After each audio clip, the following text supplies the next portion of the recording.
back, everybody, to another episode of the createTED podcast. We've been having some great discussions recently with different authors, different creatives, and even venturing into the coaching world and hearing from different people about what they're doing to kind of create the life that they want. And we'll hit on some of that today, but we're going to do something a little different. And I've been feeling this for a while, that this is a really important episode to do. And so today I have my friend Rob with me. And I'm going to let Rob kind of introduce him and his background, and we'll talk about why we're doing this. At the time we're recording this video, we both are serving in our men's group at church, some of the leaders for that. And so men's issues, especially men's mental health, is an important thing for that realm and just for both of us individually. But we're going to kind of dive into not just men's health, but men's emotional and mental health. Because I think it's a topic that does not get addressed enough, for whether it's for guys or for just in general. I think there's a huge negative stigma around it, about whether that's getting help or taking medicine or anything like that. And there's such a huge gamut. But I'll stop rambling about the topic. I'll talk more. But Rob, why don't you kind of just introduce yourself a little bit, give kind of your background and perspective on why I asked you to be with us today. Okay. Well, I should probably start with where I grew up. So I grew up in Northern California, north of Lake Tahoe in the Sierra Valley. And I grew up on a ranch and was around a lot of animals and worked the land quite a bit. And when I turned 17, graduated high school a little bit early, and I got my parents to sign for me to go in the military. And so I served 6 years in the Navy, did 2 deployments, and when I got out of the military, I went into law enforcement, and I joined the California Highway Patrol. And after doing that for about 7 years, I got picked up to go on a drug task force team. And that team operated primarily out of the Bay Area. Our main office was in Oakland. And for the most part, I worked with a lot of narcotics and other major crimes. And then following that, we moved to Utah. And now I'm working in mental health, and I working on becoming a therapist. So I still got about a year left in school, and yeah, that's me. Short version, Rob has seen some things and been some places. If you ever get a chance to meet Rob in real life, he's got stories. And the thing that I notice is some of the places where Rob's had to be for whatever, work or in the military, working with the police, you've seen, and even your current job, you've seen guys kind of at their lowest, at their worst moment. And I've always been really impressed just with how you handle that. You've been very gracious with how you help and support people and treat people. But let's talk about why is men's mental health, why is that such an important topic? Well, I think our country, maybe we could even say the world, is going through a mental health crisis. And a lot of the issues that we face have some sort of root connected to mental health. And for one, when we look at the drug issues, when we would go after the big drug runners, a lot of that was like the cartel bringing drugs in. And I mean, you could work your way up to the head boss and make an arrest and shut down that guy's operation, but as soon as you shut that one down, like 2 more would pop up. And so there was no stopping it. If there's people that are going to be using those drugs, then there's always going to be somebody there providing them. And and so one of the things though to think about is why does somebody use those drugs? And and for the most part, they have things in their life that they haven't worked out, and they're using these drugs to numb out those parts of their life that they haven't been able to work through yet. So um, that was one of my big reasons for switching from law enforcement uh, employment into the mental health field. And because I do believe if we can help fix this mental health crisis, you're gonna just you're gonna see the amount of drugs coming in this country slow down, Mm. and and all kinds of other issues that we're facing right now uh, will slow down dramatically. I want to throw out there because you'll keep hearing us talk about either mental health, um, emotional health, and then there's also mental illness. And maybe we should lay the groundwork on what, when we talk about mental health or even emotional health, emotional resilience, the difference between that and mental illness. Okay. Well, first of all, I'm going to put this out there. I'm not yet a licensed therapist, and so this is just coming from my experience and the training that I've received so far. So I just want to Yeah. put that disclaimer out there Just ahead of time. just two guys Yeah. talking and trying to bring light to a topic. Neither one of us are licensed therapists. Like I've gone through some coaching training, but it's coaching training is not therapy training. It's not professional training for that. If you do need help, go talk to someone that's professional and get the help that you need. Yeah. So mental health, mental health is something we all have to work at, and um, I would say uh, at least at least once a year, if not at least once a month or once a week. It's good for us to kind of sit down and reevaluate where our mental health is and what we can do to improve it.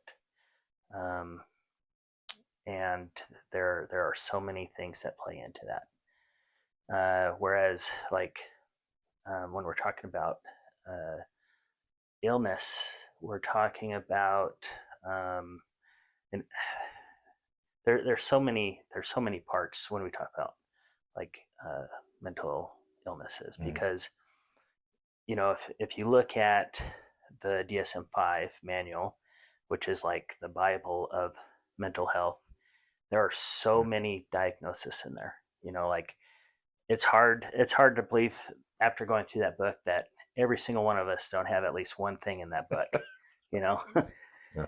and uh, and those can come from different things. We talk about nature versus nurture, and nature being um, what genes were we born with, what what Mm. is our what was the DNA that we were given at birth, kind of a thing, and how does that play into our mental health, and whether or not we're born with an illness or something. And then there's the nurturing part, which is how were you raised, and both of those can play into um, not only your mental health, but uh, what can affect your mental whether or not you have a mental Mm. illness or not.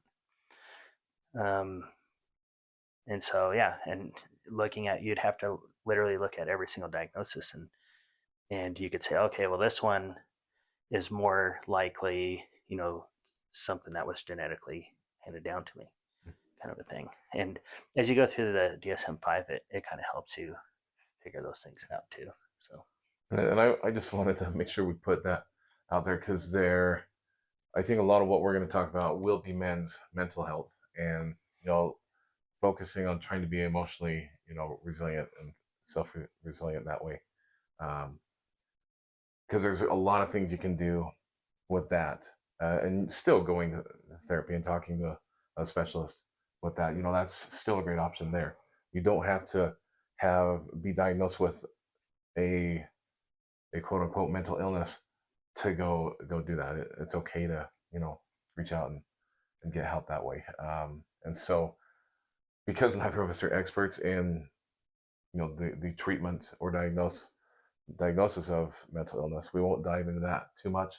Rob definitely has more experience in that just because of the training he's going through than I do. But um, whether you have a diagnosed, this is my experience, whether you have a diagnosed mental illness or not, you still have mental health that you need. You've got to take care of your mental health. Because if you've got good mental health, good emotional resilience, if you do happen to have a diagnosis, it makes it easier to manage and to navigate that than if you're in poor mental health. It's a lot harder and a lot more challenging. Yeah. Yeah, and I think there's been a stigma for a long time that if you're going to a psychologist or a therapist, that there must be something wrong with you, and that's not it at all. Actually, if somebody tells me that they've never been to a therapist, I would kind of worry for that person. Unless maybe their parents were therapists Mm-hmm. and so they're able to talk with them. But Yeah. but it's good for us all to have, somebody that we can talk to that is well educated in how to work through uh, life's problems or whatever situation. There's so many different situations that we all experience that can, kind of lead us into depression or anxiety. Yeah. And then, so yeah, it's Yeah. very healthy to be seeing a therapist Yeah. or some sort of professional in that way. Because a lot of times as guys, we don't want to talk about what's hard. We just Yeah. we'll pull up our bootstraps, we'll just tighten the belt, and we'll just keep charging through, and realize that, or just be like, hey, I got to be tough. I got to make it through. Whether we heard that growing up, or just different things we've internalized, and we do need to be as self-reliant and self-resilient as we can, because we need to be able to help and support those that are around us, but we have to take care of ourselves first. And it is okay to admit that life is hard, and to talk to people. If you're like both of us happen to be married, I know we both talk to our wives about the things that are difficult, the things that are hard, because you've got to have someone to talk to. uh, I don't know any of the stats on this, but I've heard some things, and I've heard you kind of talk about it before. Suicide among men is really high, and I think if I remember right, especially men that are close to our age, Hmm. it's a high thing, and that's kind of a scary thought. Just to think that there's people that are around us that are struggling that nobody knows. Yeah. And a big part of that is, for men, they'll generally only share their feelings with their wife. And, but, for women, they'll generally have several friends that they can call up Mm, and they'll talk about their feelings with them, yeah, and so there's, each one of those friends is like another resource. And um, even if they're not a professional, at least they're able to talk these things out and they're not compressing inside of them. For guys, it's we just kind of lock them up and think they'll go away, but they'll never go away. they don't. Um, oh, there is a really interesting podcast. I'll just make a plug for. It's been a number of years since I think they put any episodes out, but it's still a really good one. It's called The Full Cup. Mhm. Rob introduced me to that. That was a really good one. It was like therapy session, but just listening to it, it was really good. But maybe let's talk about what are some things that us as guys can do to take care of ourselves, like our mental health. What are some things we can do? Well, I would say one of the things that every guy needs to do is find a hobby. Mm, You need to do something that recharges your batteries. And um, I kind of grew up in a way that it's kind of just like work, work, work, mm, yeah, and not a whole lot of self care time. And so we got to find ways to do self care. And one of those things is having a good hobby. And it was tough for me to find something that I wanted to do, um, because I just felt like, oh, I'm needed over here. Needed, mm, my family is going to need me to do this. But you'll eventually slow down if you're not taking time for yourself. Whereas, yeah, maybe you take, 4 hours a week for yourself, but you're probably going to get an extra 8 hours of quality work out of yourself for taking that time. Yeah. Now I'm really curious. What's the hobby you discovered? Um, well, I do a few things. If I have time, I love to get out and hike. But as I've been going to school full time and working full time, I haven't done a whole lot of that. um, but yeah, I do like doing anything that's outdoors. Um, and one of my biggest hobbies is long range shooting. Mm. So I love doing that. I love developing my own rounds and doing the physics on it and figuring out exactly what I need to do to get that bullet to hit a target a mile away. So yeah. That's crazy. And I really enjoy doing podcasting. I'm trying to find other things that are away from just kind of technology. And I love technology. I use it every day at work. But I'm finding that as like last night, I ended up just doing some small woodworking projects for my wife. And it's as soon as I go out there and start doing that, it's like everything is Mm-hmm. gone. Or I'm trying to pick up painting, just a way to do something that's different. But when I'm doing it, I'm unplugged, and it just feels great. And that's one thing I'll throw out there. I think is really good for our mental health, and I don't do a good enough job at this all the time. Is unplugging, whether that's taking a break from social media, or just taking, being away from your phone, just having that time to just sit, uh, to talk with people, or just to be still in whatever way that looks like, whether that's getting outside.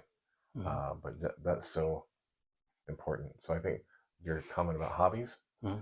that's a really good advice. What are some other things that are important? Well, I think no matter what religious background you have, there should be something spiritual about your day. And this is another area of research that has been proven several times. And I think it was about a year ago they did that research on. They had one group that didn't pray, and then they had a new group that came in, and they had them pray every day for like 12 minutes. And after like 8 weeks, uh, through I can't remember if it was CT or MRIs, but they were able to see noticeable changes in the brain. Hmm, that's interesting. And but I mean, there's been studies for decades, if not centuries, that go to show that being spiritually in tuned, whether that's with with a god or even those that maybe don't believe in a god, meditate and have like a connection with nature or whatever it is. Those things are found to be very beneficial to us. Yeah, meditation can be big. What I'll throw out there is breathing. I've been learning about that. Breathing is a huge thing for you. Just finding ways to just pause and gather yourself. And there's one that's called box breathing.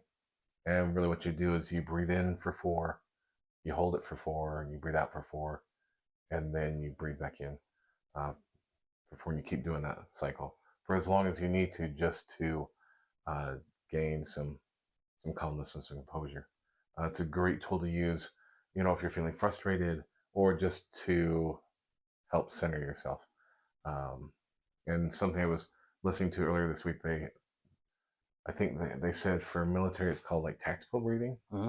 and I'm like, oh yeah, that would make sense. But it's like just when I know when I do practice breathing, it is really helpful. Mm-hmm. I'm like, okay, it helps me be centered to where if I'm making decisions, I'm really just calm. Even if there's a lot of stuff going around me, it's like, okay, I can think clearly to make a decision. Mm-hmm. And it's not, I'm less likely to make a decision where emotions are high. Yeah. I think that's an important thing too. Yeah. Yeah. Our training in law enforcement, they would have us do a lot of that focus on your breathing. And you need that, because when you get into, some crappy situations, if you haven't practiced it, you won't remember it. Yeah. And so it's got to be something that's standard whenever you go into an intense situation, because you will forget to breathe. And a lot of times, when somebody hasn't practiced being in intense situations, and we would refer to this as like stress inoculation. Mm. And if you're not doing that, your blood pressure can like skyrocket. Your beats per minute of your heart can go up into like the 170s, 180s, and you can black out. Wow. And so, learning how to breathe and try to stay away from that tunnel vision um, can really help you stay in that fight without being limited. Maybe you kind of hinted at this, but let's talk about just understanding how to cope with stress, whether that's understanding what your stressors are, and then how do you handling that stress. Yeah. So one thing to do is to have a plan, a healthy coping plan. And so, some people like to go running. Some people, will spend time doing their hobby or whatever it is. You need to have that healthy coping tool, because if you don't, a lot of people, if not all of us, will fall into some negative coping habits, and those lead to uh, an even bigger drop in your mental health. And so, yeah, make sure that you have a healthy coping mechanism set up for those situations. Um, Another thing that you can do is having these tools like the box breathing, um, knowing how to meditate, making sure that you have a place that you can go and just like be able to calm yourself. And then another thing is make sure that you have people that you can call and talk to. And it doesn't even necessarily have to be that you're talking about the issue that's giving you depression or anxiety, but I mean, you can talk to that person about anything and actually help you with that situation. So yeah, those are some things that really do help. I know one for me, and I constantly struggle with this, is taking good care of myself physically, because I've got to be honest, I just love food. Like one of my things I love to do to de-stress is to cook, but I also love to just enjoy a good meal. And sometimes that's okay, but sometimes, now that I think I'm almost 65 pounds overweight, I'm like, I'm probably get rid of that, because I know that limits my physical health, which impacts my emotional and my mental health as well. It sure does, yeah. My biggest negative coping strategy is if I'm having a bad day, I go and get a Coke. And I mean, just hearing it open, just all of a sudden my day feels so much better. But then you drink it and you're like, that wasn't good for me. Yeah. I feel every time I drink a Diet Dr. Pepper. Yeah. That's funny when I'm listening to myself say that first drink, and like life is great. Like it's Taco Tuesday today, and that's actually one of my coping skills is Taco Tuesday. Mm-hmm. Love it. And we'll go to Cafe Rio, and I'll mix the Diet Dr. Pepper with the horchata. Mm-hmm. And it's like between tacos and that, it's like life is wonderful. Yeah. But what I've learned to do is I won't drink two of them, because when you look at how many calories are in the horchata, then you start to question your life choices. Yeah. But it would be like we'd bring a bag of chips home and eat that. And my favorite thing used to be I'm gonna eat the whole bag of chips, just because that was like, this is just so relaxing. But I'm like, I don't really need the whole bag of chips, because afterwards, you're right, I'd feel like, oh my gosh, I just feel horrible. The next day it would be worse. I'm like, I should not have eaten that. Yeah. And luckily for us, these are relatively safe negative coping mechanisms. There are others that that someone can get into that aren't great. Yeah, I would say drinking's probably one of the top ones, and there's so many DUI crashes every year. and those have immense effects not only on the driver's life, but on, you know, several thousands of other people's lives every year, you know. So yeah, we want to stay, way away from anything like that.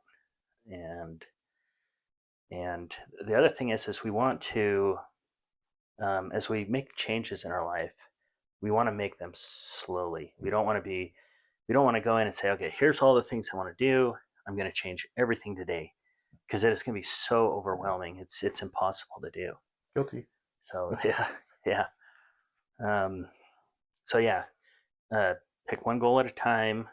Make sure that they're small, achievable goals. And as you do this, over time, you'll notice, wow, I've I've dramatically changed in this part of my life. Now I'm going to move on, to the next part of my life that I want to work on. And so it's a good, healthy strategy. Yeah. And as far as trying to set goals, there's some really good information out there. Some really good books. Power of Habit by Charles Duhigg, and oh my goodness, I can't remember the other one. But it actually is really really good. When I post this, I'll put that one in there. But his was really big on just doing the things that are small and trying to build it in the things you already naturally do. Just because we're always going to take the path of least resistance, and especially if you're struggling and you've got some of these negative coping skills, if that's the easiest, that's where you're gonna stick and stay in there. It's hard to get out of some of these habits. Um, but yeah, no, there are some really good books and resources out there. There's another one that I like. Jordan Peterson wrote a book. I think it's called 12 Habits to a Healthy Life or something like that. Uh, anyways, it's a really good one. I know he talks about like cleaning your room, and the reason why he kind of wants us to start with some of these smaller things that don't really seem that important. Like making your bed, for instance. Um, there's a lot of power that comes from starting small. Hey, I accomplished this. Now I'm gonna work on this other thing that's maybe a little bit harder. You accomplish that, you start to have like this snowball effect, and each time you accomplish something, you you feel more powerful, you feel more capable, and so it's easier to move on to the next thing that's a little bit harder. And so yeah, start with small things and work your way up. Those are really good. I think so. Recap: we've talked a little bit about kind of maybe some basic differences between mental health and mental illness, and then looked at just some mental health challenges we can have. And we've talked about ways we can cope with it. Some of the tips are, we've got having, positive coping mechanisms, whether that's like the box breathing or working out, meditation, um, and then, setting goals, really, small ones, Mm-hmm. and working on that, being healthy. Um, One of the other things that's important is, and I think that once you get kind of in that frame of mind where you are working on your mental health, another thing that's really important is, because we do have to take care of ourselves, Mm-hmm. but then you can start to shift outwards, Mm-hmm. and you can start to serve, and you can start to take care of others. And it doesn't have to be anything huge. Yeah. I think, let's talk for a minute just about the power that, doing something for others Mm-hmm. has on just the impact that has on our own mental health. Yeah. So, and it's kind of interesting because, coming from a Latter-day Saint perspective, sometimes we help other people at unhealthy levels. Yeah. And so if you're giving everything, but you're not, you know, um, doing your own self-care, that can be very detrimental to us. And it kind of reminds me of, when Christ was on the earth, and he's talking about the two laws. You know, we're supposed to love God with all our heart, and then also our neighbor as we would ourselves. And so that kind of actually makes it three laws, because what he's saying is we're also supposed to be loving our Yeah. our own selves, which means we're responsible for taking care of ourselves. And so we do need to make sure that we're doing that. But yeah, when we serve other people, um, it's not only a feeling of accomplishment, but um, there's also that feeling of hey, we served somebody today, and um, there's a lot of power that comes into our life from that. And the world, like if you think about it, if we were all focused on this, um, the world would be a very different place in a very small amount of time if we all switched to serving people on a regular basis. I think in connection with that is also being grateful. Mm-hmm. Just there's been a number of studies on the power of gratitude. Yeah. Um, so what I recommend is find 3 things every day that you're grateful for, and either tell someone that, write it down. Keeping a gratitude journal is a great thing because over time you'll start to see the things you're grateful for. And to be honest, there may be some days that you feel like there's not 3 things, but I think we can always find Oh yeah. one thing to be grateful for. And that once you write one, then sometimes it starts to snowball. You're like, oh, well, that also reminded me of this and this, and it changes the focus in our mind of um, what's going on. I've gone through some recent training on positive intelligence, and one thing they talk about is they call them saboteurs, Mm-hmm. and one of them is like the judge. Mm-hmm. That's one that we all like. Everybody has the judge, and then there's some other ones, and then you have the sage, which is the more kind of positive side of the mind. That gratitude, having gratitude, stopping to think about the things that you're grateful for, helps your mind make that shift from that saboteur mode over to the sage mode. And as you learn about some of those different things, you can learn, okay, wait, I'm feeling in this more just kind of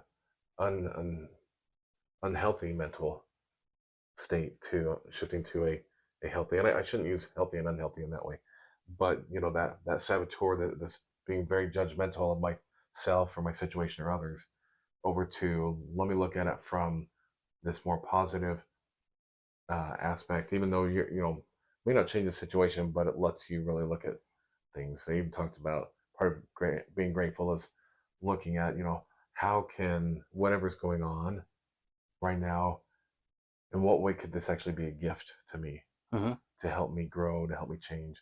And so it's been really interesting. But I mean, I love learning about this kind of stuff anyway. Um, but I think just the basic is being grateful is just so huge, and it really does have the chance, the power to reframe any situation. Yeah. I would even suggest like I love doing studies. I love doing research, and even on myself. What's interesting is, and I would suggest anybody try this. Like get one of those blood pressure cuffs Hmm. from like Walgreens or wherever you get them on Amazon, and get one of those. Start off with a baseline, and then every single day, if you can't write it down, at least when you go into the bathroom first thing in the morning, you can do this in the mirror. Say 5 things that you're thankful for. Say, do 5 words of affirmation about yourself, um, and just add some positive things to your life. Make sure that you do the same thing every single day, and do it for like 8 weeks, and see how that changes blood pressure and your heart rate and your happiness levels and depression levels and anxiety, and you'll notice a significant change. That's awesome. I know Mel Robbins talks about a very similar concept to that of basically giving yourself a high five in the mirror, Mm-hmm. because uh, and I saw this the other day too. So I'm saying you can't lie to the person in the mirror. Right. They're the person who will always tell you the truth. But being able to give yourself a high five in the mirror, and the study she did, that Mel Robbins did, was talked about how you feel when you give yourself a high five in the mirror. Because you think about when you're walking down the street and you give someone a high five, you feel great afterwards. Just talking about it right now, I'm like, oh yeah, I love giving people a high five or giving them five. And when you can do that to yourself, again, it helps to just kind of reframe the situation. There's just a lot of power, a lot of strength that comes from that. Hmm. Yeah, and also like if you listen to a lot of the sports psychologists or therapists, and one of the things I remember playing sports, especially baseball, is I was good at hitting the ball, and but every once in a while I'd get in these slumps and I'd strike out 3 4 times in a row. And I'd be like, man, what is going on? And it would kind of mess with my mind. Mm, Like, have I lost this completely? And yeah. then, but then something happens and it kind of changes my perspective in life at that point. And you kind of, maybe somebody shows gratitude towards you or does something in service to you. It kind of like re energizes you. And all of a sudden, you're able to get a new focus on things. And you get up there and hitting the ball seems so much easier. And so yeah, our perspectives on our lives and where we're at in life is a huge part on how effective we are. So yeah, paying attention to where we are mentally and making sure that we know the options when we feel like we're off, so that it helps us get back on track. Yeah. Before I ask you the next question, I just had the thought I want to mention just as men, as guys, it's important to remember that our words have power, and we need to be very careful about how we talk to other people. And we need to be careful how we talk to our wives, to our daughters, to our sons, because sometimes the things we say can hurt them emotionally and impact their mental well-being. And that's something we just have to be careful of, because to be angry, that's something that some of us do struggle with. And so those words are powerful. That's something we need to make sure we keep in check. Mm-hmm. And so I think I want to end with, let's say, someone who's listening, uh, whether it's one of the guys listening, or if there's, you know, um, someone's wife or sister or daughter that's listening, that they're like, hey, that's my husband, my brother, my son is struggling with this. What, and we've talked a little bit about this, but if someone's really, really struggling, what process should they go through if they're in need of like urgent help?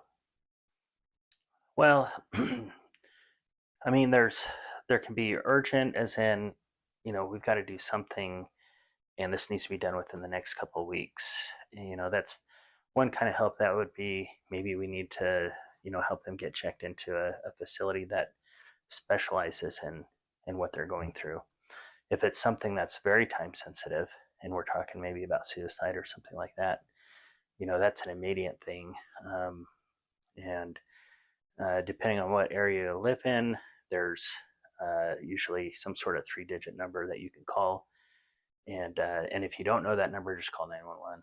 If they're talking about like they have a plan and they're going to do it, um, you know, tonight they're going to go and they tell you how they're going to do it, for instance, which this is very common for people to do. You need to call the police, and the police can uh, usually help in those situations, or at least get you to the help that you need. Um, but I think I think people need to have a pretty good understanding of like the process of of what it takes to change. And I think when you start to understand that process a little more, and I know Craig Berthold, who was on the Full Oh yeah. Cup, he talks about it one way. I've heard people talk about this in a lot of different ways.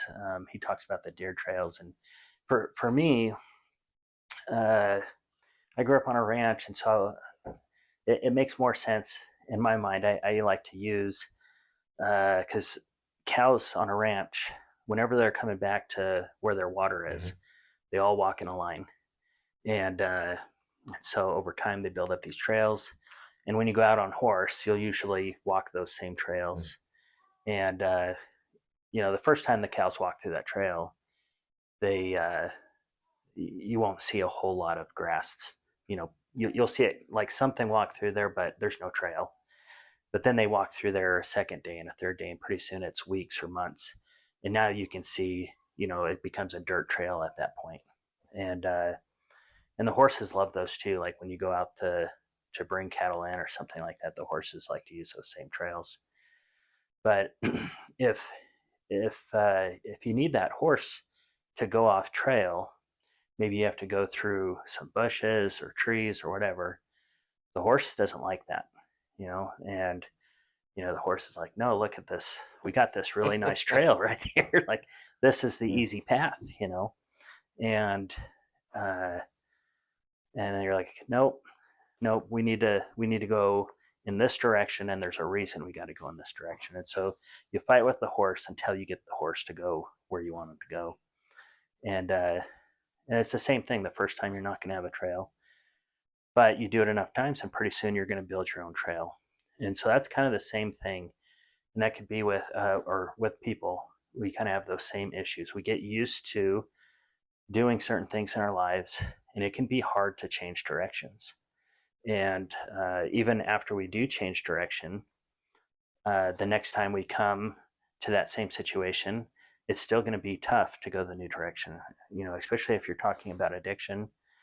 Somebody that's been drinking for years, and they're not going to be able to quit like in a day. And but if and they have to be ready to quit. That's the other thing. A lot of times they'll call that like hitting rock bottom. And so even for men's for our mental health, there are things in our lives that if we sit down and do like some accounting of what we're doing in our life, and we pick out every single part, and we're like, okay, is this healthy? Is this healthy? Should I be doing this, or should I be doing something else instead? And we slowly change those things throughout our life. And it's difficult, like it'll take practice, and I would only do one at a time. But eventually you're going to build those trails in the directions that are healthiest for you. And those old trails over time will be overgrown, and so they'll actually be more difficult to go down than the new trails that you've designed for your life. And so I think one of the biggest things is just knowing that every single one of us have things that we can change for the better in our life, and to focus on them one at a time and overcome them. Yeah, I think that's great advice, Ben, on just keep making those changes, as difficult as they might be. Take care of yourself. If you need help, get help. If you know someone that needs help, help them get the help that they need. And talk to each other. Not just your wives or a specialist, but as guys, we can talk to each other about these things. We can talk about our feelings, and that's okay. Sometimes I know we don't want to, but feelings really are okay. Rob, thanks so much for being on the show today and just helping to share some really good information. Yeah, thank you, and thank you for what you're doing, because it's great that other people get to hear this and maybe hopefully implement it in their lives. Yeah. Well, everyone, I'll see you in the next episode.